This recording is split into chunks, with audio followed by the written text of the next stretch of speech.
Good evening, brothers and sisters in the Dhamma. Welcome to our dialogue session for today. And our topic for today is very interesting. It is the topic titled, Letting Go in Daily Life is Non-Clinging Practical? And I'm sure in this dialogue session you would have a lot of questions that you'll be prepared to ask. And before we start, allow me to introduce Bhante, Dr. Chandima. Bhante was Professor of Buddhist Philosophy in the Department of Philosophy at Ateneo de Manila University, Philippines. His recent peer-reviewed article, Socrates and Early Buddhist Medical Ethics, Foundations of Moral Reasoning in the Care of the Body and Mind, 2025, was published in Buddhi, a journal of ideas and culture of Ateneo de Manila University. Bhante also presented his latest research at the annual meeting of the American Academy of Religion, AAR, in Boston, USA, in a paper titled Custodians Without Ordination, the Geninensi Tradition and Monastic Succession in 17th Century Sri Lanka. I hope I got the pronunciation right, Bhante. And today's dialogue session is generously sponsored by Brother Chai Ming Jing, Sister Huan Kee Seng, Lye Wei Leng, and Phuah Shok Cheng. And today's session will be moderated by none other than Professor Datuk Seri Dr. Victor Wee. Allow me to also introduce him. Professor Datuk Seri Dr. Victor Wee is the former president and a founding member of Buddhist Gem Fellowship Malaysia. He taught Dhamma in Malaysia and Singapore and regularly spoke at Buddhist conferences. He led metta meditation at BGF since 1997. As an accomplished Buddhist musician, he had composed many Dhamma songs in English and recorded 5 albums with the Wayfarers, which he leads. He is currently professor at Taylor's University. He was the former Secretary General of Ministry of Tourism Malaysia and also served as Chairman of Malaysia Tourism Promotion Board. Dr. Victor was also Chairman of the Program Committee of United Nations World Tourism Organization. He had previously worked as Senior Director of the Economic Planning Unit, Prime Minister's Department, and Advisor to Minister of Finance. Dr. Victor obtained his Bachelor of Economics at University of Malaya, Master of Arts at Brown University, USA, and PhD in Economics at Bristol University, UK. For his distinguished career in the Malaysian civil service, he was awarded the titles of Datuk as well as Datuk Seri from the King and Datuk from the state of Malacca. So we have quite an august panel that we have today. So without further ado, let me now hand the session over to our moderator for today, Dr. Victor. All right, very good evening, and thank you, Sister Malini. Good evening, Venerable Sir, and dear friends. On behalf of the organizers, I would like to welcome all of you to tonight's dialogue session or forum, Letting Go in Daily Life is Non-Clinging Practical. So tonight is a Dhamma dialogue between monastic wisdom and everyday experience. In our daily life, we are constantly holding on to things. What do we hold on? We hold on to our plans, relationships, achievements, our identities, even our worries. We hold on to our worries and do not want to let go. Because holding on can feel necessary. It's like something that we have to do, right? And it gives us a sense of control, meaning, and also a sense of security. Yeah? Yet, in the Buddhist teaching, We often hear that clinging is the root of suffering and that freedom lies in letting go. So this raises a very honest and important question to all of us who are lay people.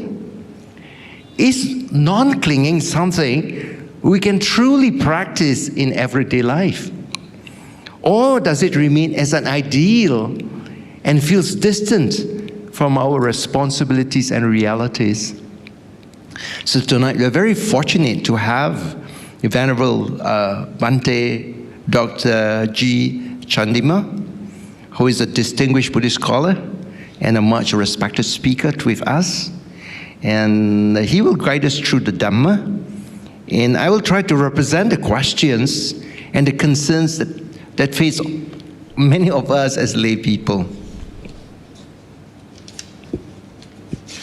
First is the opening question. We like to set the foundation to make sure that we really understand. Venerable Sir, may I invite you to help us understand what does non-clinging mean in the Buddhist teaching? How is non-clinging different from, for instance, detachment, non-attachment, or letting go? Good evening, Dhamma friends. Good evening, Datuk Sri Victor B. And especially good to see Sister Malini. Haven't seen you after some time. Good to see all of you. And to answer the question that Dr. Victor B raised, I would like to take an approach about clinging versus non-clinging. As you ask, you were asking how to contrast between non-clinging and some other forms of non-clinging, such as detachment, what else? Letting go, and non-attachment. I think the difference has to be understood by looking at the Pali context. Because in English you have so many words. In Pali, we call upadana, the problematic side of this non-clinging, that means clinging, as upadana. And non-attachment and detachment, they are primarily coming from a perspective where people try to become cold and try to withdraw them from situations. So that is not exactly non-clinging. That is what we call a temporary activity that they do. But in order for such activities to become non-clinging, the person has to still stay on to the activity that he or she has some thoughts about, holding on. But at the same time, going to overcome holding on to part. So in English, when you say detachment or maybe non-attachment, they are mostly going around that kind of cold nature that people have. At the same time, it's related to withdrawing themselves in the short run. And also in Buddhism, attachment is an embedded mental state when it comes to an acceptable form of love. I think about filial piety, what you call the love that children have for their parents, and the love that a partner has for his or her the other half. They are not taken as bad in Buddhism. And Buddhism understands that there is an embedded, built-in attachment onto that. So then when we say non-attachment, detachment, there is a problem when it comes to understanding clinging. So Buddhism accepts for lay people to have that sincere, honest relationship between two parties. What Buddhism doesn't approve is the clinging part towards the attachment. That's why when speakers are talking about attachment is bad, attachment is bad. So how are you going to distinguish attachment from the worldly love that you have in your daily life? So that's why Buddhism says non-clinging means that you still maintain your relationships if you are a lay person, but you are stripping out that holding part, that overly possessive part, manipulating part, feeling insecure part, feeling fear part. So I would contrast this non-clinging from non-attachment, detachment, letting go. Letting go is a little bit interesting idea to discuss, but non-attachment, detachment are not really coming under non-clinging, because in the acceptable form of relationship that Buddha asks lay people, they are already into that attachment. I mean, if the attachment is going, but there's a Pali word called pema, P-E-M-A. Pema, P-E-M-A. So P-E-M-A, pema means what you call allow, that has what you call, that has attachment inside, but that form of love should not have clinging. So non-clinging to the Buddhist teachings is someone who is having a relationship, because we are talking to lay people, a formal relationship, an acceptable, I'm talking an acceptable, ethical kind of relationship. In today's world, there are so many relationship types.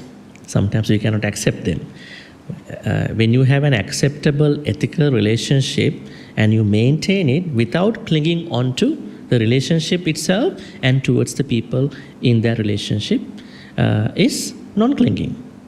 That is the layperson version.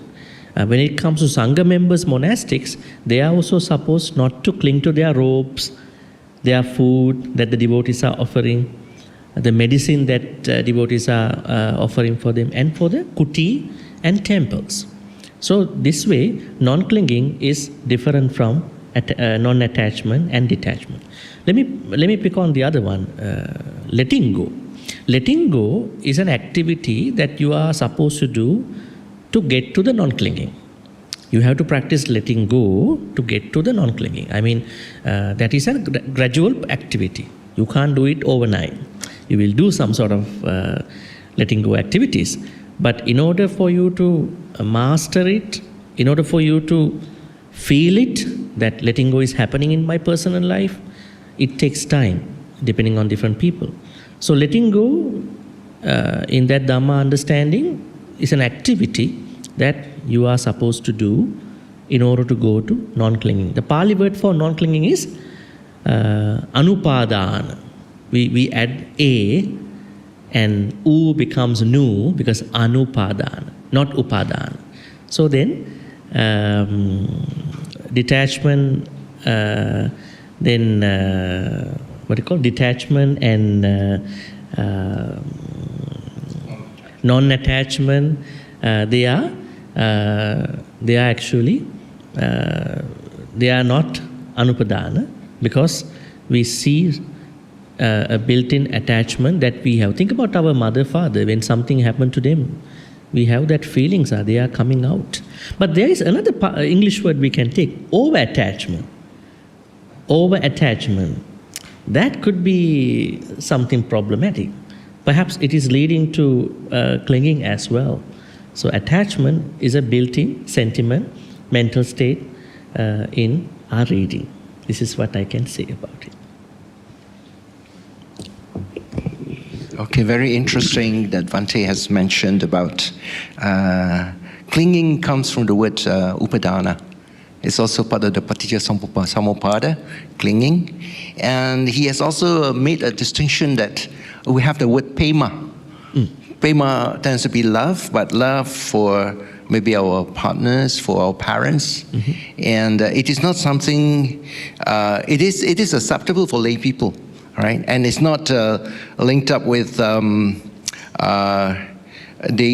problem that you get from the issue of clinging. Yeah, and detachment and non-attachment, they are they can actually lead to withdrawal. And so the process of letting go is actually a process that will eventually help us move towards non-clinging. Yeah. So this is some way of making a distinction. So attachment is not really positive. It leads to some kind of a withdrawal, becoming cold. The understanding of non-clinging is more, if you want to practice a layperson, it can be linked up with pema, a mental state as a form of love, like the filial piety that we have. Right, so it's not like the intense, almost the clinging that creates issues for us. Yes, and now in order to clarify misunderstanding, Bhante, some people feel that when they practice non-clinging, they become distant, they become passive and indifferent. So maybe this is connected with what we say, detachment, the issue of detachment and of attachment.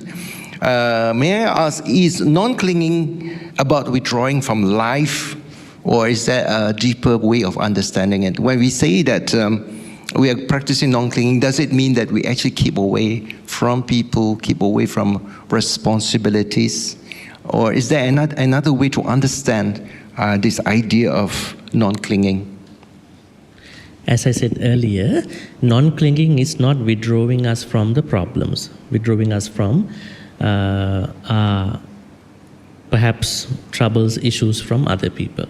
Non-clinging is still you caring that person, but you are going to overcome the insecurity part. You are going to overcome the part that where you create a very strong identity in that.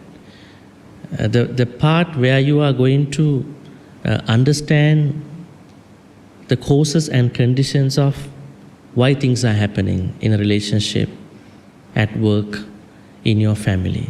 So it's not a withdrawal. So non-clinging is possible if you know the Buddhist way to practice non-clinging. If you take it from English context itself, then you might think it is difficult. Because how to draw the line between, what you are supposed to do and then what you're not supposed to do. So that's why we need to know this from the Buddhist point of view. In the Buddhist point of view, clinging does not discourage you to continue relationship. Non-clinging. Non-clinging encourages you to, as a layperson, to properly engage in your relationships and all these activities, but you cut those, what you call, insecurity parts, at the same time fears and possessing part. I think when we have a relationship, even with regard to parents and others, we are creating a very huge possessive sort of thoughts. And we start, some people start controlling, manipulating others simply because they feel, I will lose this person. I think when you really practice non-clinging, you will overcome that. And you will run your relationship nicely, smoothly. Because when the other person feels that I'm secure and I'm not controlled, I'm not manipulated, I'm happy. When I'm happy, I can think about the other person in my life as well, right? But if there is someone who thinks just by controlling someone, I can be happy, then that might not be happening all the time. One day, some other issues also can start. That's why non-clinging is possible. Only if you know the Buddhist way to do it. If you take it from English aspect, then you will be confused with detachment, non-attachment, then clinging. You might think how to run a relationship without clinging. I need some sort of clinginess, right? Sometimes some people start their relationships by saying, you need to be clingy towards me. Otherwise, I don't think there's a future for us, right? Huh? Yeah, we are moving towards that direction now. Yes, practically speaking, I could tell you a couple of things at the beginning. We will discuss them. I think Dr. Victor will be asking questions. One thing is that to overcome this overly possessive thoughts, this is the first thing that we have to do. And why we become so much possessive about people and things, it is because we have a fear of losing them. Right? This is the problem. Actually, it can happen. It may happen, it may not happen. But the thing is, are we ready to build up the right Buddhist attitude towards losing and not losing? That means we have to look at how will I use someone in my life, especially in a relationship. Then you need to look at the causes and conditions of losing somebody. Say, for instance, you don't have a good communication with your partner. This is one thing, good communication, right? But on the other hand, you try to control that person. You can't do this and that. But no communication on the other hand. So you don't understand how you will lose somebody. But still you want to control that person. You are not doing your responsibility at that point. So communication is number one. Number two, insecurities. You know, different people have different insecurities. It can be money, it can be physical things, it can be future, right? So then parents, maybe children, maybe partners, anybody. Even a Buddhist temple, Vihara, monks and devotees, management. Why they are coming up with so many insecurities? It is because they don't get together, discuss, they are not honest to each other, they have their own thoughts without sharing with other people, right? So then that couple or those people, they have to engage in a honest, positive, active conversation about life if you really want that person to be with you. So then you are minimizing insecurities. Otherwise, there are so many insecurities you are creating day by day. And one very interesting thing in today's life, Dr. Victor V, is that I think we are not communicating properly. We are using non-verbal communication for the most part. This is one challenge that we are. I'm not saying we have to stop it. You know, you all have phones. Say, for instance, you want to communicate to somebody, even in the same house, you want to send a message to that person. Right? Food is ready, come and eat.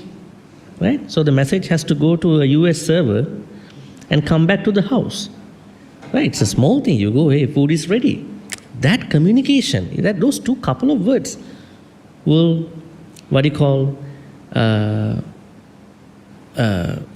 refresh whatever the lost relationships in that house, lost communication in that house, lost emotions in that house. That eye-to-eye communication, I know it might be challenging sometimes, but at least if you do it in your own way, it's better.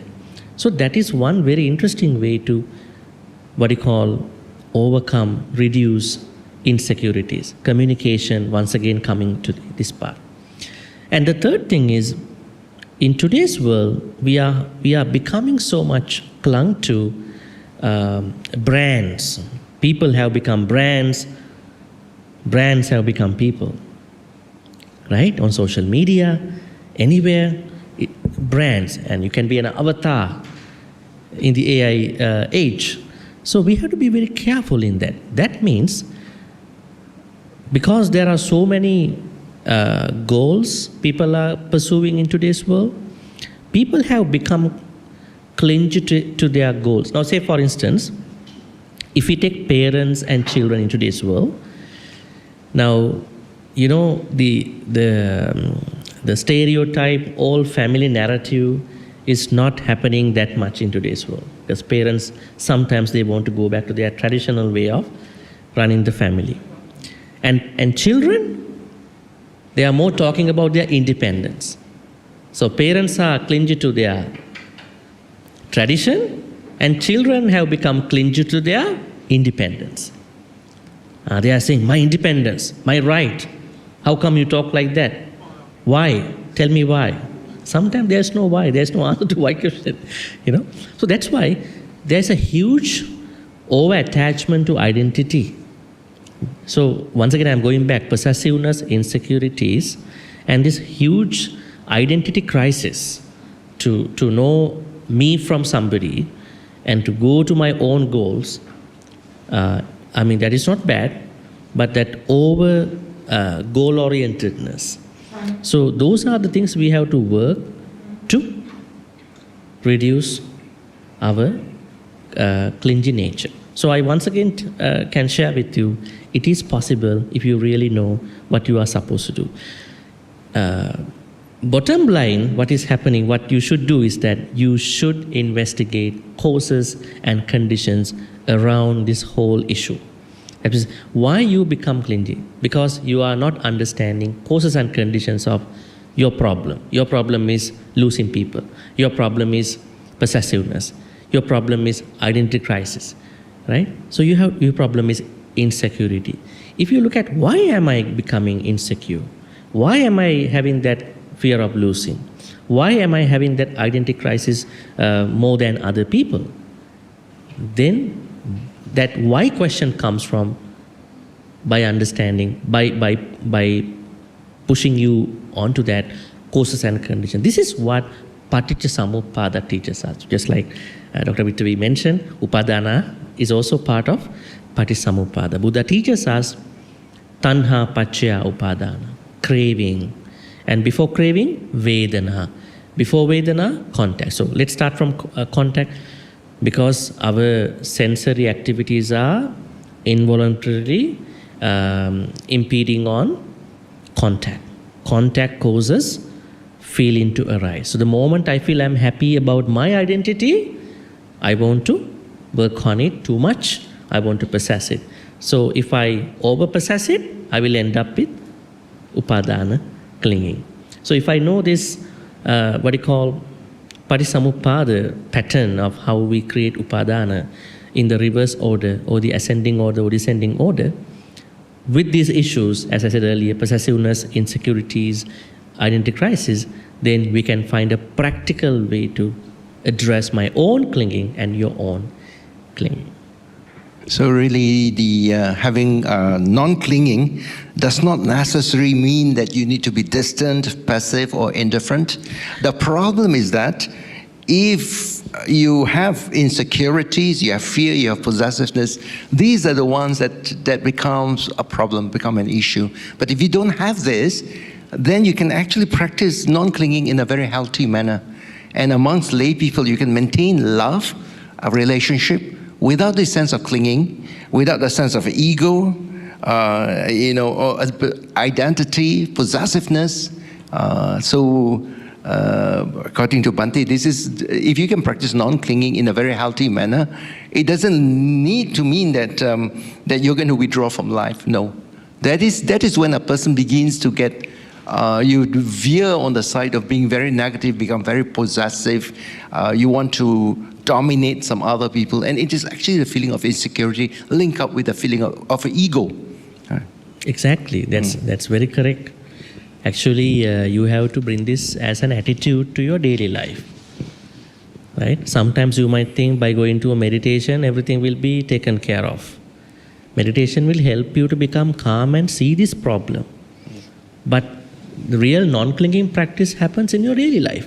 The way you think, the way you talk to someone, the way you act in your daily life, work life, and all that. So let us bring this non-clinging attitude as a potential, possible attitude. Not only an attitude that you see from the Dhamma books, right? Because anytime we can become clingy if we don't understand those three issues. Fear of losing, possessiveness, and then insecurities and identity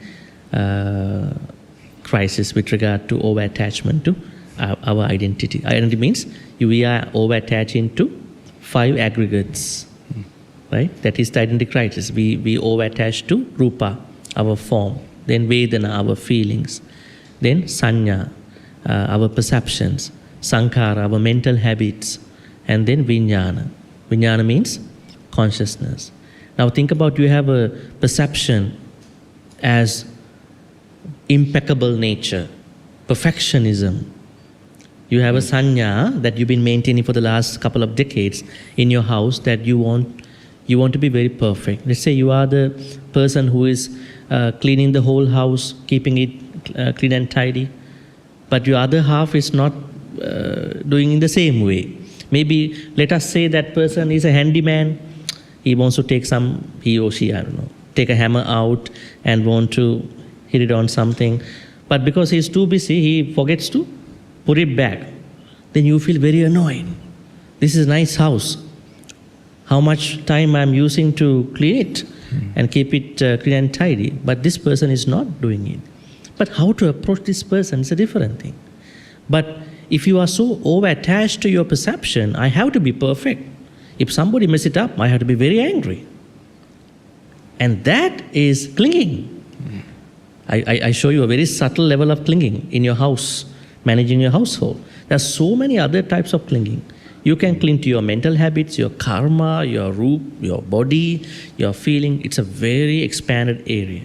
But what is important is you should know what is the point that you will become clingy.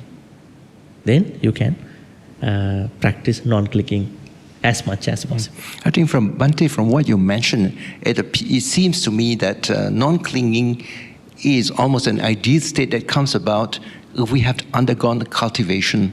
Because our natural tendency is to attach, to impose our fears and insecurities, and that becomes a big problem for us. And as you have mentioned earlier, that letting go is the process. That's the process. It's the process. Yes. So as you begin to practice and you begin to realize things as they are, so you become less possessive, you tend to understand that you should not be clinging on to things. There is love, there is prema, but without that sense of attachment of that person having to follow your command, or actually it is based on your insecurity. So the more you cultivate yourself, the less insecurity you have, the more you can practice non-clinging in a very healthy manner. Mm-hmm. And I want to add something to that. Why people become very manipulative, domineering about others? Because they think if I'm not like that, the other person might go wrong, might do wrong things.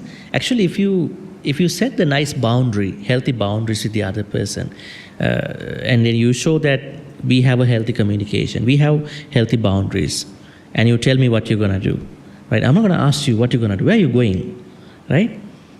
Not that I'm going to tell you only if you ask me, right? So if the communication good, if the honesty is good, I think that both will feel that we don't have to worry about the other person, right?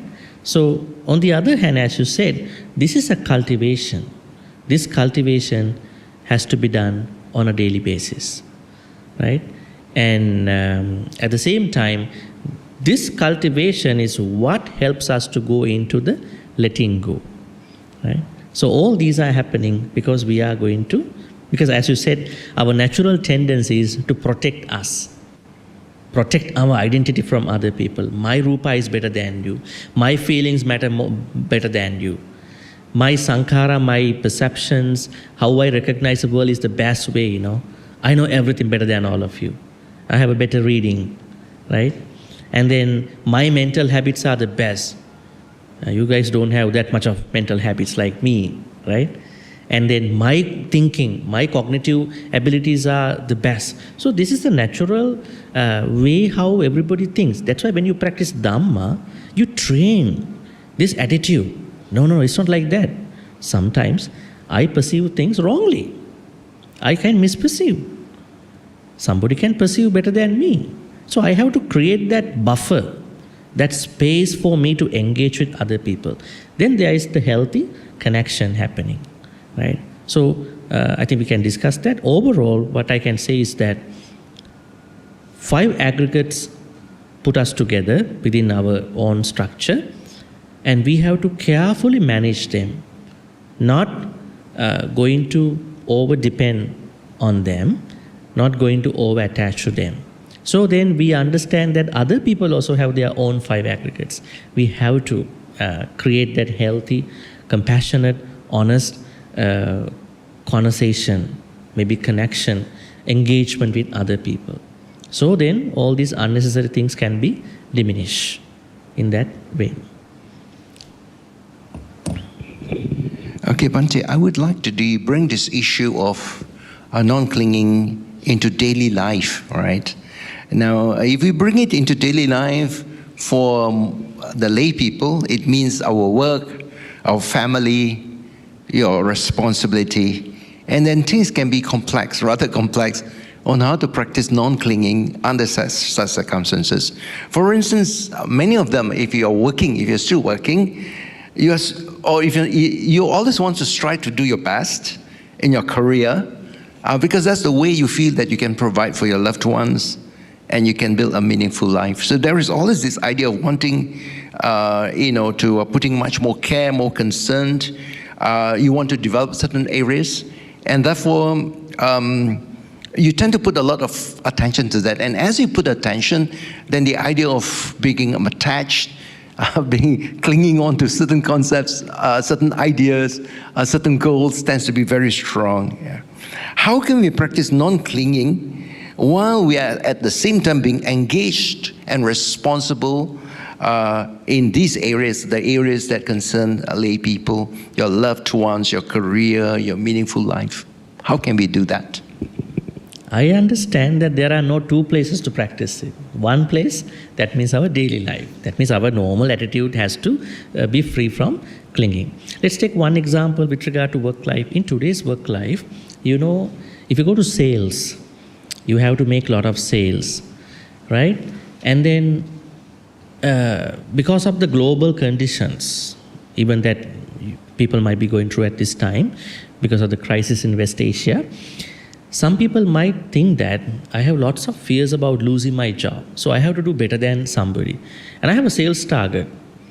But this year, if I do better, then my superiors will put me onto a higher sales target, right? Sometimes the headquarters of my company, which might be outside of my own country, even those people might run after my own sales. So how can I survive? Should I ill will about somebody? If somebody is already laid off from the superiority, I'll get a chance to be promoted. Or maybe perhaps I have to maybe go into some kind of safari culture, everybody eating the other person, right? Right? Somebody is the other person, I eat the other person. I have to survive in here. So I think people tend to cling to the survival. This is one very interesting aspect at work. So when you only look at how to survive, you don't talk about ethics. You are not worried, even you are forgetful about that, you are a Buddhist at that point. You've been to a Dhamma talk or anything.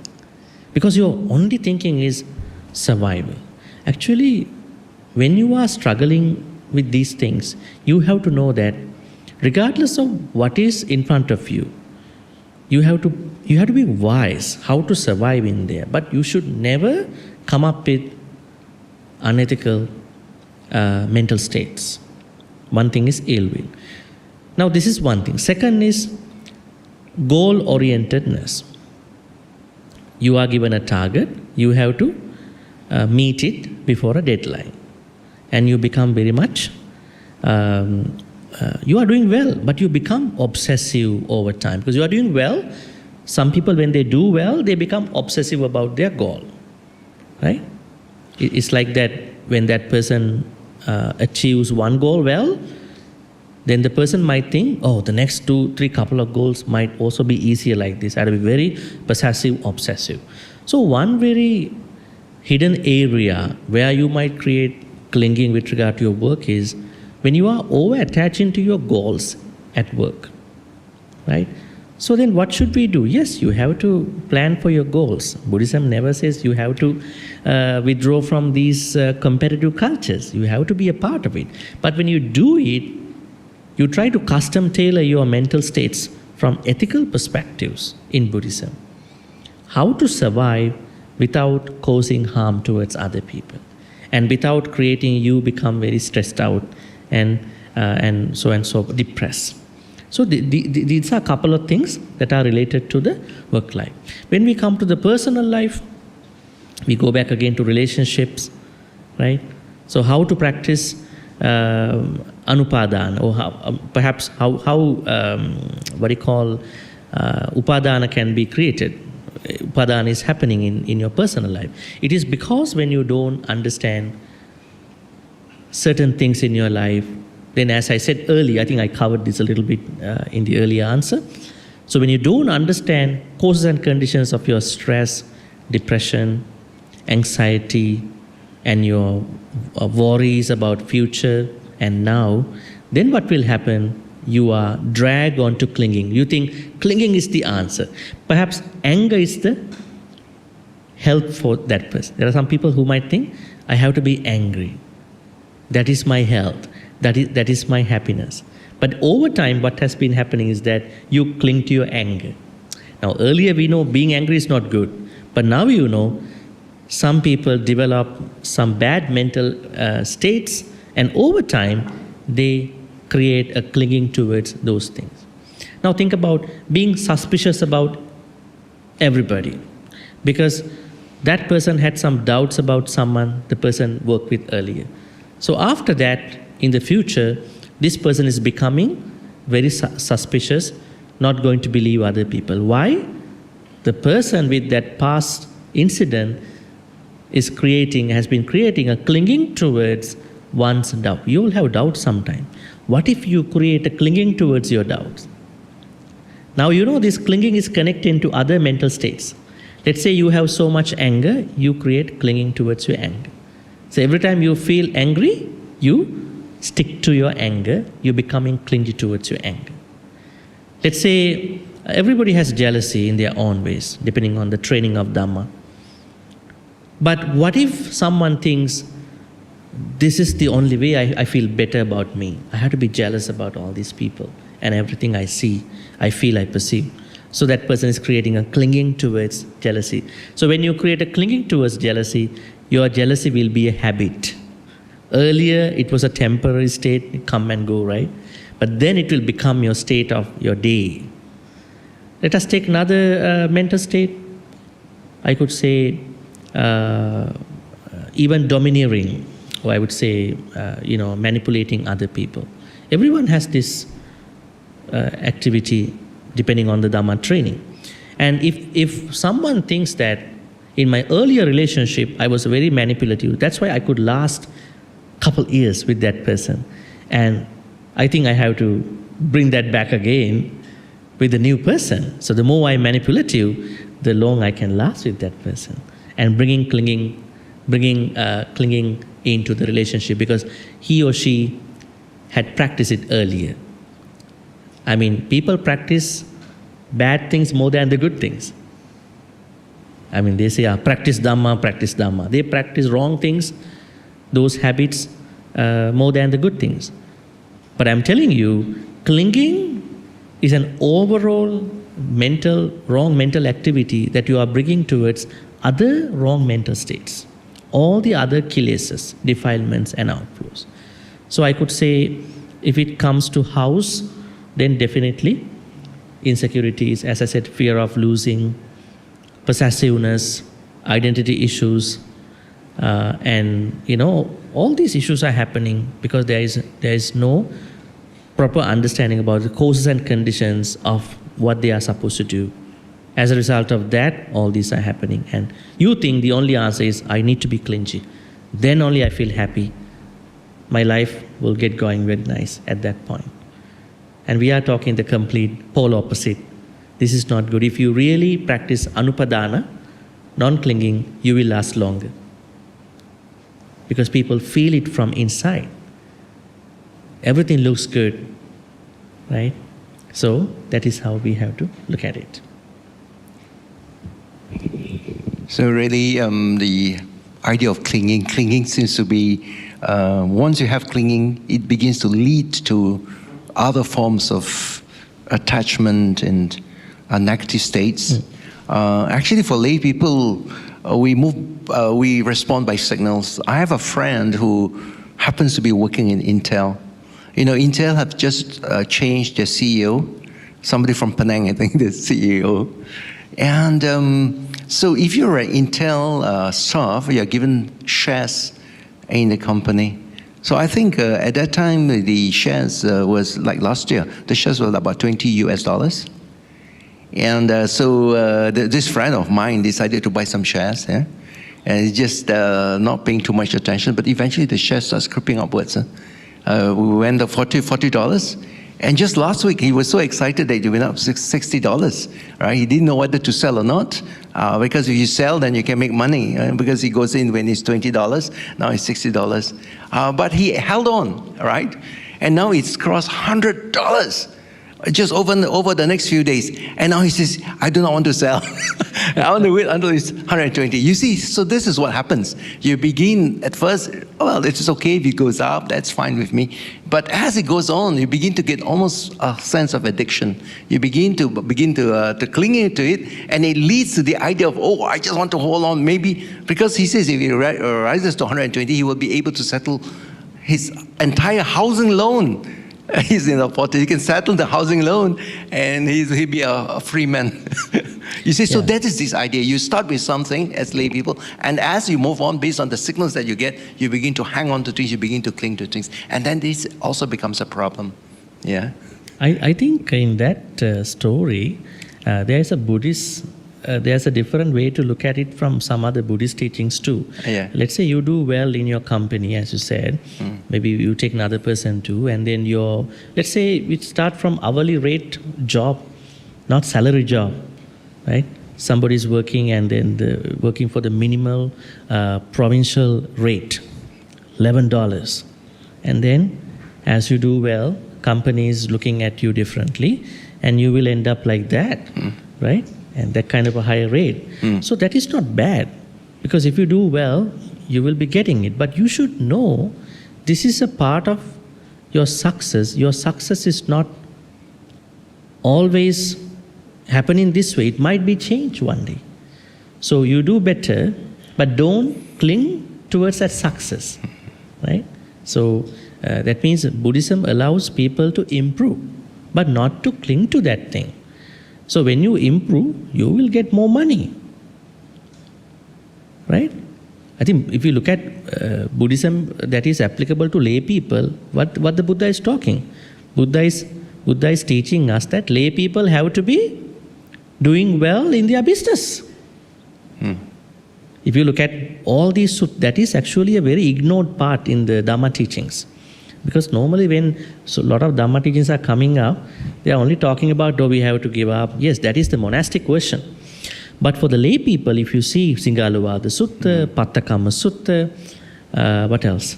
Digajanu Sutta, the Buddha teaches that financial management is a skill in Buddhism. And I will tell you two things and we'll go back to the next question. The Buddha said in Digajanu Sutta that lay people should never overspend, nor underspend. Now, overspend is very simple to understand. You have an income and you are not supposed to spend more than how you get. What about underspending? Have you ever heard about underspending in the current wealth management? That means you are not spending money for the necessary things. Yeah. Now, we will pick up something. Let's say you are not going for a annual medical checkup. You think, why? I'm okay. Perhaps you have insurance to go there and then get this checkup done. Perhaps you have so much money, you don't have insurance, but you don't want to go there. Perhaps you don't check something. I think the check-in time is 1 hour, and suffering time might be a couple of years, right? Perhaps you're coming up with a certain chronic disease after a few years, then you think about, if you had come to our clinic a few years back, you would have saved lots of money. You would have saved your life. This is one thing. And learning Dhamma, upskilling your skills. Right? All these are important stuff. You name it. The Buddha said, lay people should never understand. What does Buddha teach you here? He is not only teaching you path to attain Nibbana. For a good lay person to attain Nibbana, that lay person has to spend the lay life prosperously, happily, successfully. You will pick up all the past examples during the Buddha's time. They have done the cultivation before. But for a normal lay person, if the lay person does well in his or her life, not even finances, but finances matter a lot, because that can give you a kind of stability.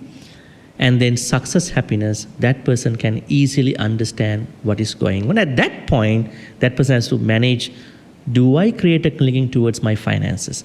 Do I create a clinging towards my wealth, my loved ones, and other things? That is the second part. But becoming successful in finances is a necessary thing if you can. Because poverty is a dukkha. Poverty is a dukkha. You can't practice dana if you are poor. So, but when someone is poor, there's no other way. We have to be compassionate. We have to be empathetic. We have to give money, right? That is a different thing. So as I said, when in that story, the way how I understand is, that improvement is nice. The person is doing well, but person should not create a clinging towards that, improvement of the money. You just go by the success. Well, Bhante, this is the stocks and shares, so the price can change any moment.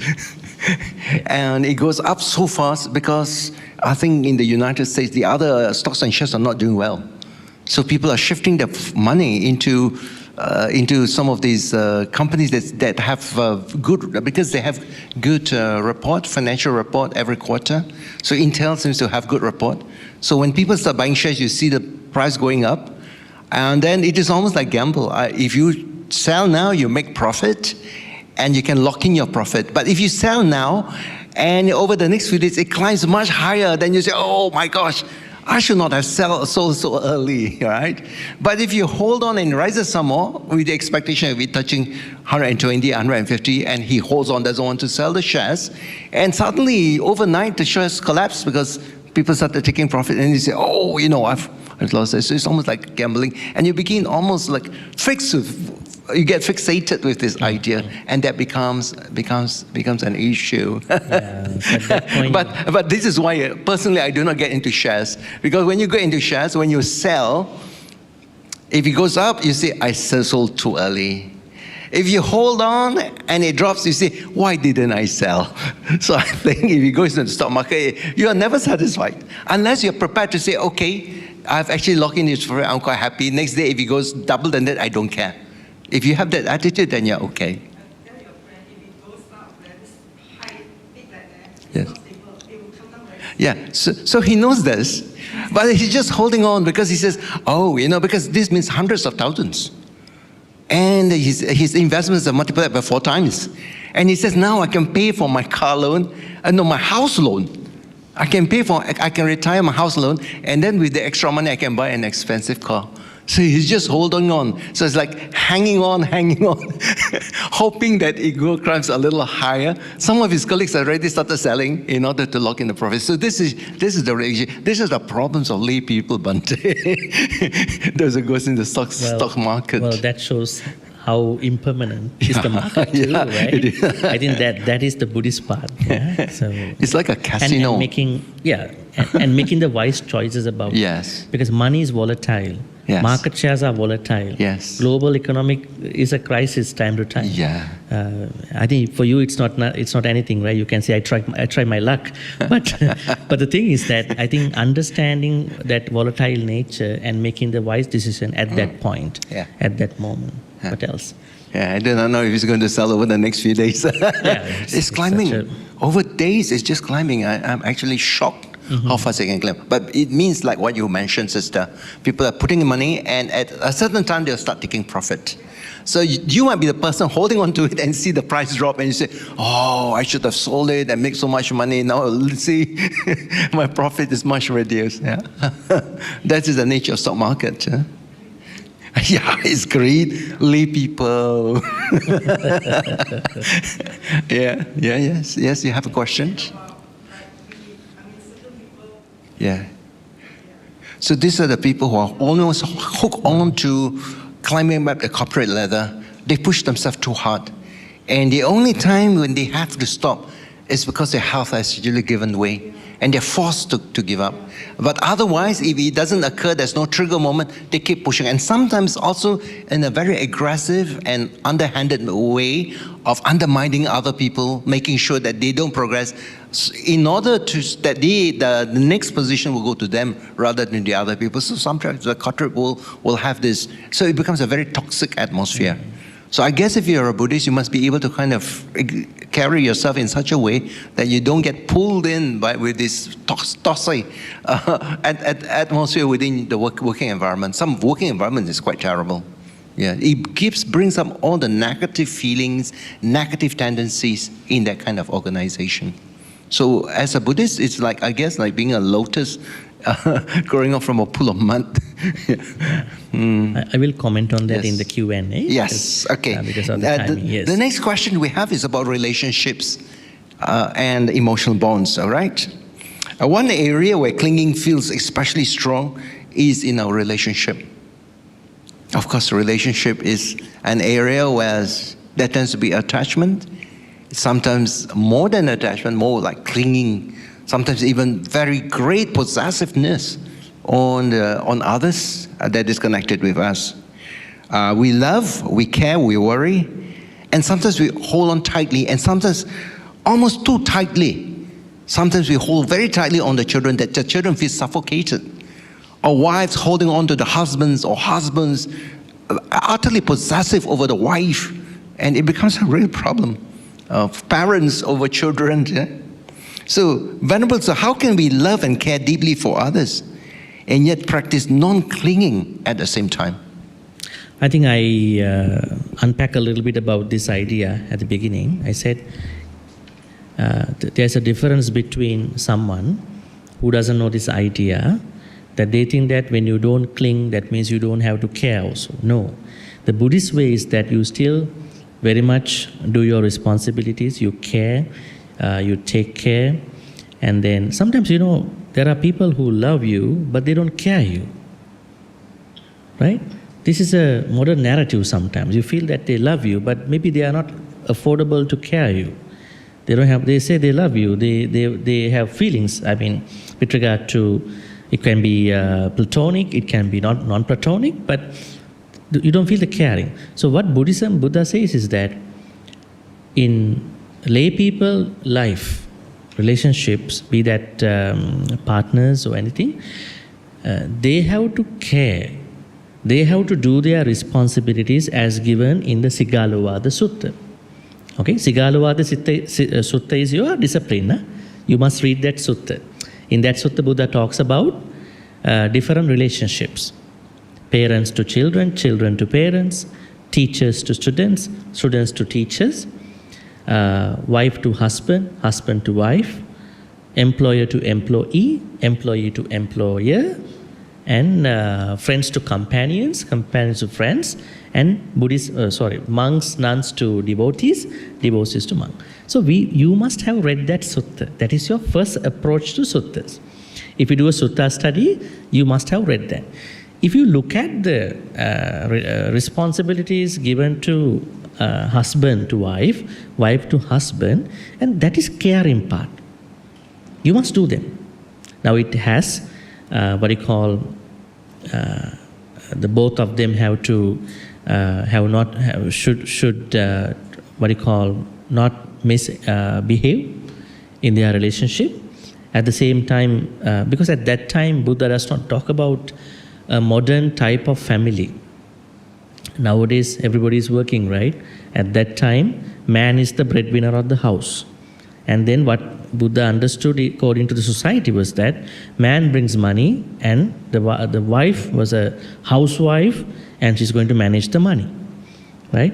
That money should not be wasted, right? And she's waking up, she's going to sleep late, and those things were given according to the time. But you look at the modern version, you will see that there are very interesting responsibilities, right? So when you are putting them into practice as a lay person, what you are doing is you are caring, you are maintaining, you are bringing your relationship to the next level. You must do that. But while you are doing, if you start crossing your boundary, your healthy boundary into the other person's boundary and trying to over-possess, trying to dominate, trying to perhaps create your own self insecurity imaginations, then that is not good.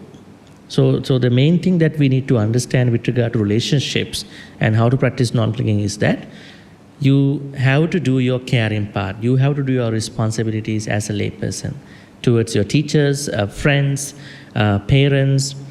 You know, one responsibility that a child like you sometimes to do towards your parents is to give good karmas when they pass away. That is a responsibility. It is not an optional activity, right? It is a responsibility. That means when they pass away, you have to give a dana and then do the merit transference, right? So this is one thing. And when you look at the teacher-student relationship, there's one very interesting thing to the teacher. When the teacher identifying a good genius student, teacher has to introduce that student to the relevant people in today's world. If the professor understands the student is very good, so she's making good connections to the student has to be accepted into that culture. And if you take lay people, monks, nuns relationship, it is said lay people have to always talk to Sangha members with metta, talk to them with metta, and then act with metta, think with metta. And the best thing a Sangha member can do to devotees is not just blessing, showing the path to become a better person in their life. That is also part of responsibilities for a Sangha member. You have to show the path to become a better person, finally even Nibbana. So this way, if you really want to care in your relationship, that is the best way. Please care.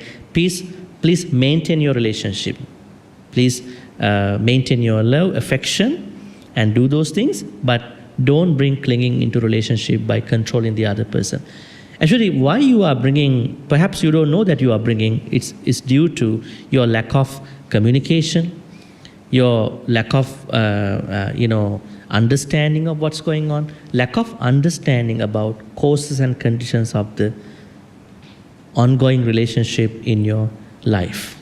So if you see those, what you call hetu pala, that we call hetu pachaya pala, then you can maintain your relationship much better than how you do nowadays. If you are not having,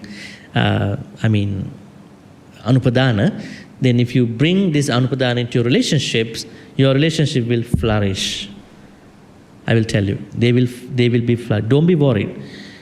Some people are very scared to become very open to their partners. If I become open, other person will take me for granted. They are doubting about it. Right? Because they think we got into the relationship because of a spark that happened. But that spark is not anymore in our life. So you doubt about it. When you doubt about it, you protect your area, that person protect his or her area. Right? So that is the problem. So Buddhism says you must have an active relationship. It's not just about the physical things. It's about understanding how to treat the other person nicely, how to do the responsibility. They all are coming together. That's why, I think I had to bring that story. Nakula Mata, Nakula Pita story. That's a very beautiful story. Nakula Mata, Nakula Pita, they were a couple. They were Buddha's past parents for 500 lifetimes. So when the Buddha went to, goes to Besakala area, he used to go to this house. Sometimes without invitation, because they were his parents before, in previous lives. So one day when he went there in a sutta, Nakula Pita came to him and told him, Bhante, it has been almost 60 or maybe more than 60 years that we together. Ever since, at that time, marriage means you bring the girl into your house, right? Ever since I brought her into my house with her parents' approval, there was no any other thought about any other girl that crossed my mind for the last 60 or 70 years. What do you think? Is it a good guy or bad guy? You think about how difficult is that? And then at the end he said, Bhante, what I'm asking is that I'm a Sotapanna, and I want to be reborn with my wife in the next life. Is it possible? And then he said, and then Nakula Mata came. Nakula Mata also said, I came to this, we fell in love, I came to this house this many years ago. Ever since I was married to this man, there was no single man crossed my mind. And I want to be reborn with him in the next life. Is it possible? Actually, they are Sotapannas. Now you are thinking, Sotapanna couple want to be reborn together. What do you think? That means if the relationship is doing well, even they want to be reborn together. Now, if you ask an older couple, there may be different answers we might be hearing from them. What? Next life? Right? Right? What are you talking about? Right? But this Sotapanna couple, they want to be reborn together. Now they are asking the Buddha, is it possible? Buddha said, yes, on 4 conditions. Now 4 conditions are the most important stuff.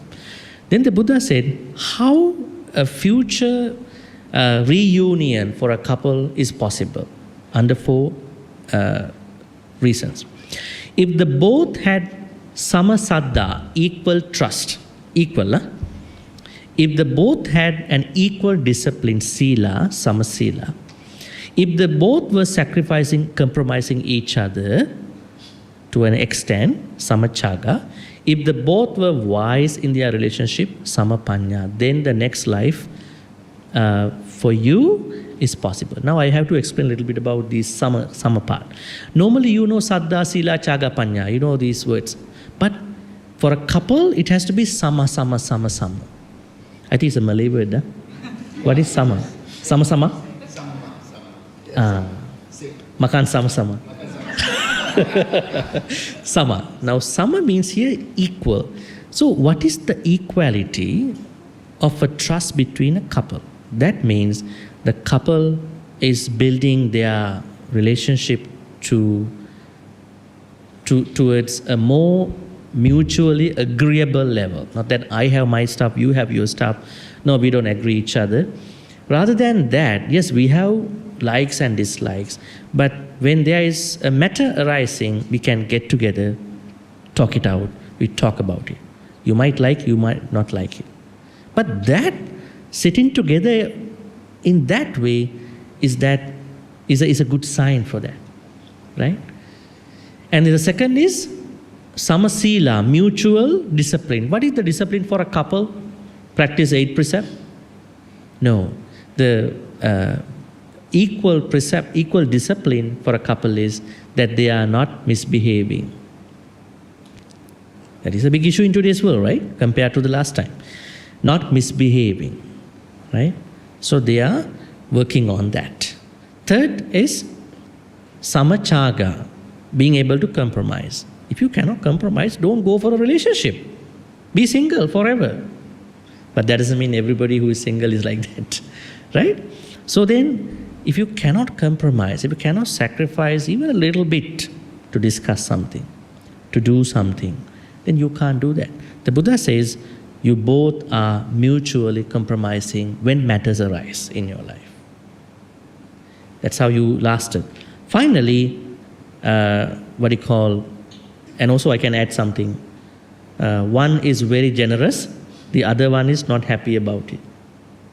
You donated to the temple this much money, that is too much money, you know, right?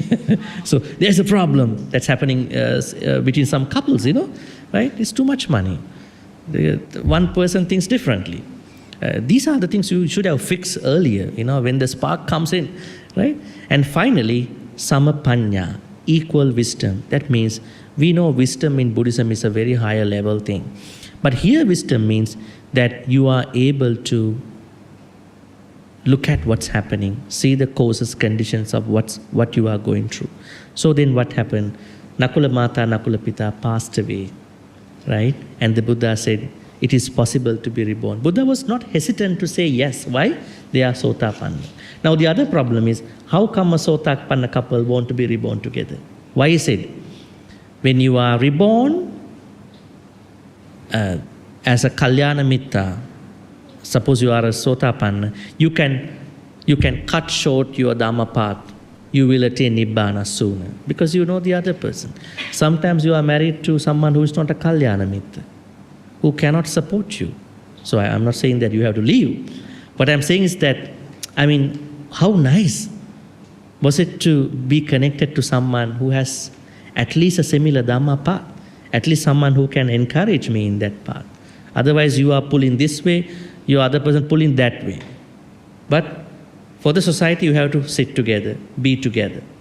So that's why relationships must be maintained with complete care, but you should not bring clinging onto that. Long answer. So this is a very good example of how couples should practice by using the example of Nakula Pitta, Nakula Mahata. Yeah. Sutta is Patama Samajivi Sutta in Anguttara Nikaya, Yes. 4th section. It's a very easy sutta. Yes, and also Samasaddha. Samasaddha, which is both are equally confident about each other. Then Samasila. Sila, in terms of their moral Equal practices, discipline. equal discipline. So they're really partners in practice. Yes, I think it will not be equal in the ideal sense. Yes. But it will be manageable. Yeah. Nobody that's will right. be equal, but at least both can exist in that way. Samachagga, important. The ability to share, to compromise, and to give in, for the relationship to continue, rather than insisting that I am right and fighting it out. So, and the other one is as samapanya. So having this kind of four practices or standards will help the couple to stay together. I think they are not even prerequisites to be reborn together. Yeah. They are prerequisites to last together, To last longer. Yes. Yes, I think we have to teach them, young couples. And to support Yes. each other. Support each other. Bhante, now let me just move on to another area. That is facing loss, disappointments, and change. In real life, inevitably we face with disappointments. Your plans might not work out. Relationships might change. And sometimes we encounter loss. Sometimes you suffer loss because of wrong judgment, or maybe missteps. Sometimes you don't even have the resources to continue. Maybe your plan is too ambitious and you don't have the resources, and therefore it fails. So in such moment, when times like this happened, when we say that we need to let go, it's much easier said than done, because it is really tough. So what does the practice of non-clinging look like in the midst of pain and uncertainty? Very interesting question. We go through different things at different times in our life, right? So I will be a little bit quick because of the timing, because we have to give the chance to others to ask questions. So I could say, yes, we are going through different paces in our life with regard to letting go. So I think this question can be related to another question: how fast we can practice this non-clinging practice. So that means sometimes that hardship, that problem that you are going through in not being able to let go, could be the gradual practice of letting go as well. Now say, for instance, you struggle about something some time ago, maybe a bad relationship, a toxic relationship, and you didn't know what to do, and you went through, and you have lots of experiences about it. But after many years, when you look back, then you understand what has been happening in my life slowly was a kind of letting go, right?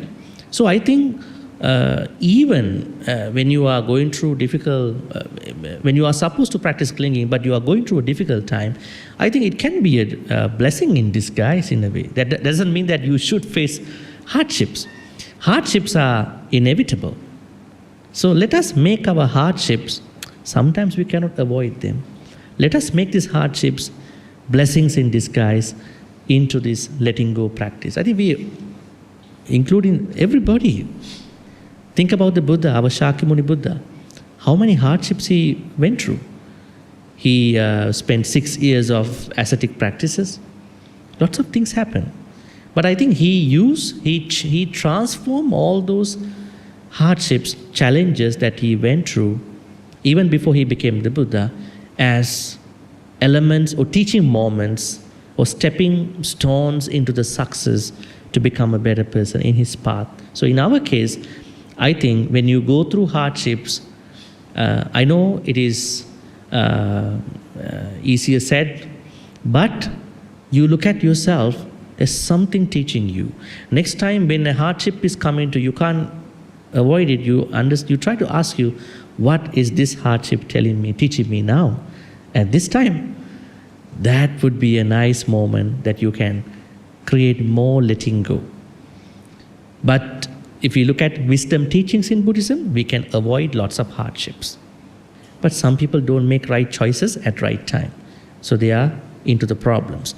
Let us say you could not manage them before. Now you are in the problem. Try to see how to get out of this problem. What is the way out of these issues? What kind of wise decisions I can make out of it? At the same time, don't hate yourself. Don't hate yourself that I'm going through a problem. Try to think, what is this teaching me? Maybe this is teaching me to become more successful in my next promotion, in my next phase of my life. That is how we have to think. Because going through hardship is a very, very normal, common thing. But I think as you grow in your life, as a person, you should go through less hardships because you become a better Buddhist. You understand life better than you understood before. I'm telling you, hardships are inevitable, but as you practice Dhamma, you will less likely go through the similar number of hardships because you know how to manage yourself. That is Buddhism, right? Just like how you learn today, never overspend and no underspend. Now you're going to put them back to your financial life when you go back home. But if you don't do it, perhaps you will underspend. There will be a problem to you.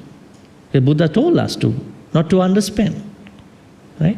So in the same way, hardships have to be dealt differently than how we think. They are stepping stone, teaching moments into prosperity, success as well.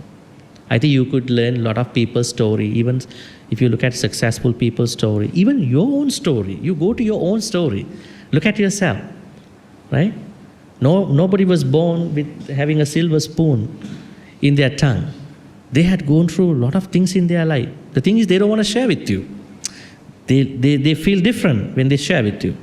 But they know that they were teaching you something unique to go to another higher level in your life. So hardship can be a bitter pill, but that could be a lesson, that could be an opportunity for lesson and also learning how to let go of letting go. Now, I have to put two questions together. We also want to leave some time for the audience to ask some questions. This is letting go of inner burdens and letting go in with regard to effort, ambition, and outcomes. Now, sometimes we cling to things that are not external but internal states. For instance, we cling to anger, regret, resentment, and even certain views of ourselves, our sense of ego, our own self-image, like what you say, avatar, your brand, what you represent. And for those who are stuck in these patterns, where should they begin? What practical steps can they adopt in order to loosen this inner clinging? And another common question is about effort and ambition. If we do not cling to outcomes, how can we stay motivated? So eventually you have to think, oh, I want like this. That is almost like your North Star. You are aiming to do that and you're working towards that so that you can get success. All right? If you don't cling to outcomes, is it possible for you to remain motivated, especially when the times gets really tough? How do we give our best without being attached to success or that you are afraid of failure?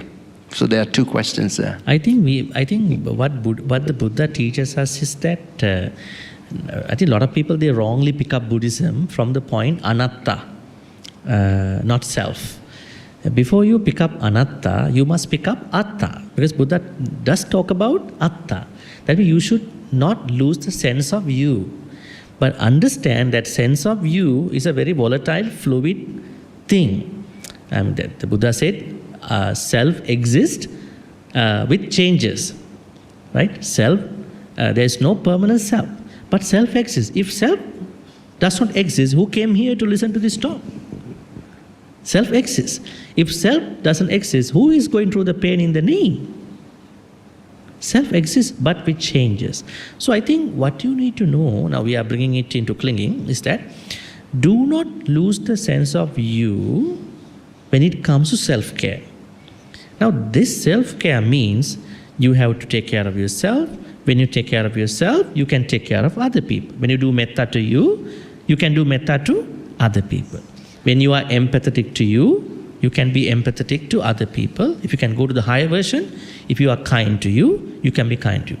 Without being kind to you, don't be kind to other people. It's not going to be practical. Then you will end up with compassion fatigue. I think your introduction said that you've been doing metta for how many years? 20 years, 20 over years, 1997. Now when we do metta, start from you. Don't go to do metta to other people because you will have metta fatigue. That's not nice, right? Right? You think, I've been doing metta every day, but all the problems are coming to me because I haven't done metta to me. And do mudita to you first. Mudita means be happy for your success first, success and happiness. Before you are going to be happy and feel happy for other people's success. If you don't try to be happy for you, if you are going to be happy for other people, what could be the problem? You can easily become jealous when the conditions arise. There's something about you as well. So what I can say is, you build the right sense of you, which is changing. That also has responsibility for karma, take care of your sila, and be a responsible Buddhist. Now we don't have that many responsible Buddhists in today's world. We need responsible Buddhists, not sleeping Buddhists. If you are a responsible Buddhist, means you take the ownership. The Buddha said, if you do a karma, take it. Then who is taking? Somebody might argue. If we don't exist, who is taking it? No, you do exist with changes. So when you take care of your karma, your sila, your responsibilities in our earlier conversation, in relationships, when you become that kind of a responsible person, then you know that I should not bring this sense of me, sense of I, to an over-attachment, to a clinging level, to that kind of a possessive level. So that is how sense of I and this work together. But sense of I is a fluid thing. We have to always understand, when I think about myself, I did self-care, but I had to understand, I have to understand, I will have to understand, sense of I, me, myself also changes. It's a very volatile thing. My feelings are changing. So if I get hurt, I have to understand the causes and conditions of my hurt. Not that, why you hurt me, I have to hurt you back. That happens when you look at it very straightforward, from a very linear perspective. So that means maintaining I, me, myself with changes will help you to go to the next level with non-clinging. So there is not a clash. There's no paradox in that. It is verily possible. Okay, now maybe we have time for just one question. Is there any questions from the floor related to this topic? Is there any particular issues that you have that you find hardest to let go? If you have Any a question, questions? please Yes. raise your hand.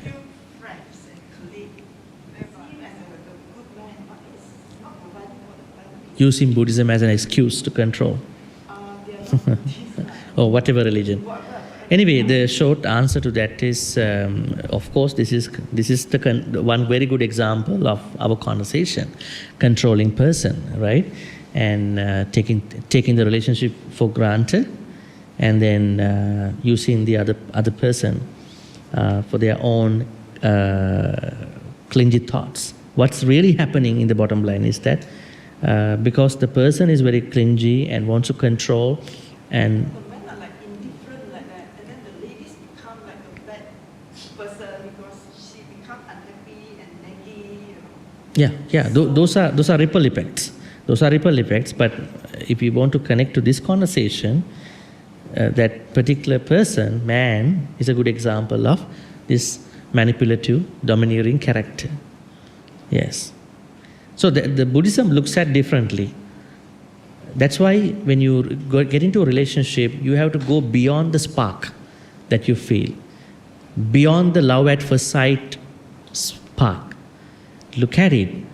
Because you are not just going to look at them, you have to live a life with them. How to run a household. This is the problem now. How to run a household.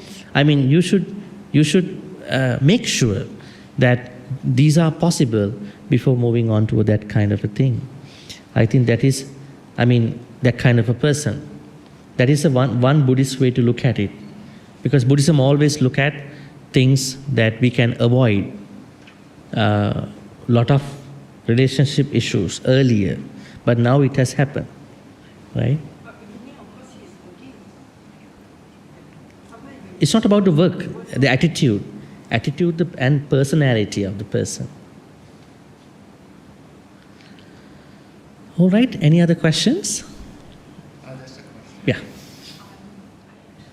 How do you cultivate inner freedom as you put them? What can you do with yourself? I hope you were in the discussion from the beginning, right? No, it's there, it's written there. Yeah, it was written that, but we answered it throughout the questions. Practical, maybe Dr. Yes, Victor actually, will- Bhante has Yes. given a very good explanation of what we mean by non-clinging. Non-clinging is an ideal that through the Buddhist practice, that you are able to come to a state that even if you have love, even if you have some connection, you are able to keep yourself almost, you're not actually drawn into something that's negative, right? Because if you're not careful, the people that you're attached to, the people that you love, your ambitions, your children, if you're not careful, it becomes some kind of possession. You begin to extend yourself. You want to control things. But in the process of the Buddhist practice, you also learn how to let go. Letting go slowly as a kind of a process, you can actually help. You know, you can actually pursue a career, but also have the mind of that not being attached in a very greedy fashion. And as you do that, you can actually move towards non-clinging. It is like a spiritual practice, really.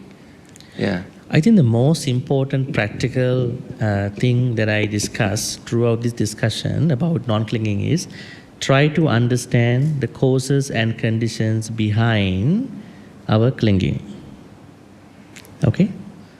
That is the main thing that we have to do. So, if you are someone who becomes clingy, as you said, if you have some people who are clingy, look at why they are becoming clingy.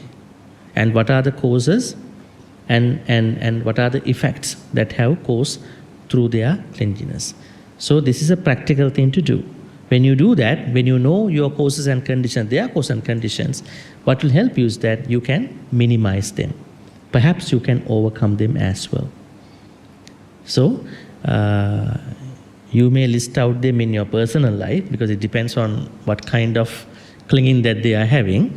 But if you look at the causes and conditions, you will find out those things in your personal life. So maybe these are general principles that Bhante has given, but each of you might have a certain issue. And then you need to see how this general principle can be applied to a general issue. But eventually, having an understanding, having an insight into a situation will actually set you free. Because as long as you don't understand, you keep on repeating the same thing again and again, and you go deeper and deeper into the hole. And that's how you feel trapped. So the ability to set aside and to be able to see things with an understanding, with some kind of insight, is the thing that will set you free. That's the process that will allow you to let go and to achieve the state of non-clinging, which is, I know, very difficult as a layperson because we get involved in so many things. But this is a process of our own cultivation. Understanding, having an insight into the causes and conditions about things. Yeah. So we have actually effectively come to the end of the session. Yes. So I must really thank you, Venerable Bhante, for your compassionate guidance to us. and for helping us to see the nature of non-clinging. Some of you might have some kind of issues. I see that some of you are shaking your head. So maybe this is the thing that you can actually pursue privately, because we do not want to hold the rest of the audience. But if you have an issue, then you can talk about it. But there's no guarantee that the issue that you have will be resolved, because sometimes it can be rather convoluted and rather complicated. All right? So thank you, all of you, for your presence tonight and for your attention. And tonight we have reflected not just on ideas, but how we can apply some of these ideas into our own life, in our own situations. So I'd like to wish all of you well and happy, peace, and may you all cultivate and develop, in the Buddhist path. Sadhu. And before we proceed to Sister Malini, I would like to say a few words and then to share good karmas. You know what? When you talk about clinging, don't even cling to your problems. It can also go to that level. Don't even cling to anything. Sometimes there is a problem, there is someone who is clinging, someone who is creating problem, and we cling to this problem as well, right? So clinging can happen even the way how we look at the problem too. Not even the problem itself. So monitor, watch how clinging arises. What causes my clinging to arise? What causes other people to come up with their own clinging? Then you find out practical ways. I should not talk to that person that much. I have to be quiet sometime. I should not comment on those people. Earlier, when someone talks to you something, you immediately want to comment back. But later you understand it's a clinging to become right? And when someone talks to me, I have to be right, I have to speak up. But later you understand if I don't talk about it, it is de-escalating slowly. See, these are not very rocket science stuff. Some subtle things that you can watch in that pure silence. So I think I would like you to look at those kind of subtle areas in your life with regard to me, not even relationships and all these very big issues too. So I would like to also thank Datuk Sri Victor V, and at the same time all of you who were able to come here for today. Actually, after a very long time, we could have a discussion on a Saturday. It's because I am traveling too. So very happy to see all of you. So thank you very much. At the same time, may all the good karmas that we've been creating today by learning about upadana clinging and anupadana non-clinging, and how to practice anupadana in our daily life. That is a very important question, and we address it in different ways. And may all these good karmas be transferred to all our departed ones. At the same time, may we share all these good karmas with Devanaga Mahidika. And finally, may all these good karmas be supportive and helpful for all of us to attain the supreme bliss of Nibbana. Sadhu, sadhu, sadhu. Abhivadana silissa niccang vaddha pachayino chattaru dhamma vaddhanti ayuvannu sukhang balang ayurarugya sampatti sagga sampatti mevacha atu nibbana sampatti iminati samiccatu. Sadhu, sadhu.